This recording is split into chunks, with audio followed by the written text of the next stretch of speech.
বৃহস্পতিবার হরিহরপাড়ায় ঘটল ভয়াবহ পথ দুর্ঘটনায় গুরুতরভাবে আহত 4 জন। পুলিশ সূত্রে জানা যায়, 2 বাইকে মোট 5 জন ছিল।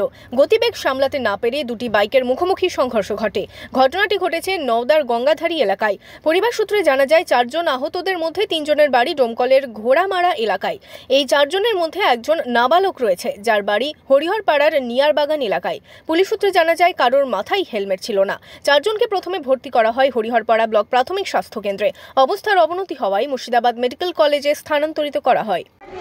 ওই আরেকজন এসে এরা টার্নিং ঘুরছিল, আর ও ডাইরেক্ট এসে কজন ছিল বাইকে? 3 জন ছিল, আর ওরা 2 জন ছিল বলে।